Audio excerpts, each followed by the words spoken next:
कुर्ला अपघात प्रकरणामध्ये बेस्ट अधिकारी आणि कंत्राटदाराच्या चौकशीची शक्यता आहे। चालक संजय मोरेची नियुक्ती करताना निकष पाळले होते का याची आता चौकशी केली जाणार आहे। आरोपी संजय मोरे याच्याकडे अवजड वाहन चालवण्याचा परवाना आहे। मोरेला मिनी बस इतर गाड्या चालवण्याचा अनुभव असल्याचंही उघड झालंय। मोठी बस चालवण्याचा अनुभव नसल्याचं प्राथमिक तपासात तरी उघड झालेलं आहे।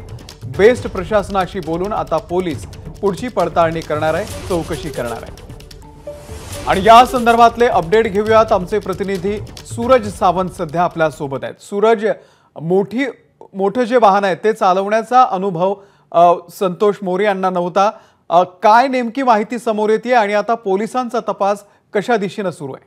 अमोल, नक्कीच या संपूर्ण प्रकारात अनेक नवीन खुलासे हे समोर येताना आपल्याला पाहायला मिळत आहेत। प्रामुख्याने झालं तर संजय मोरे यांच्याकडे अवजड वाहन चालवण्याचं लायसन्स होतं। या अपघातानंतर ते लायसन्स ताब्यात घेण्यात आलेलं आहे। मात्र सर्वात प्रश्न उपस्थित केला जातोय तो म्हणजे त्यांचं वय 54 असताना त्यांना कुठलाही इलेक्ट्रिक बस चालवण्याचा अनुभव नसताना देखील त्यांना या ठिकाणी नियुक्ती कुणी केली या संदर्भात आता त्याचा तपास होत आहे।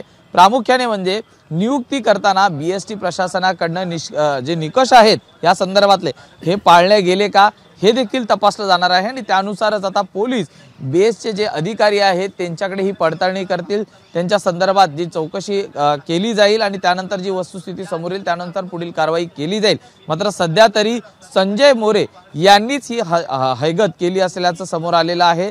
दुसरी बाब जर प्रामुख्याने सांगायचं झालं तर मोरे हे त्यांच्यासोबत सिद्धेश मोरे हे देखील होते कंडक्टर, त्यांचा देखील आता जबाब नोंदवलेला आहे। जे मृत आहेत त्यांच्या देखील कुटुंबियांचे जबाब आता नोंदवले जात आहेत। मृतांचा आकडा आता 7 वर पोहोचलेला आहे आणि त्याचबरोबर आतापर्यंत 39 जणांना या ठिकाणी प्रामुख्याने जर सांगायचं झालं तर जखमी आहेत, त्यांच्यावर उपचार सुरू आहेत।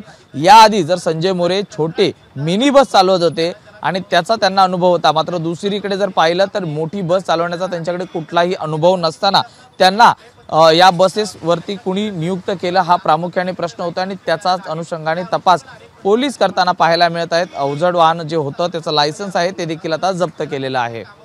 सूरज, धन्यवाद दिलेल्या या संपूर्ण माहितीबद्दल।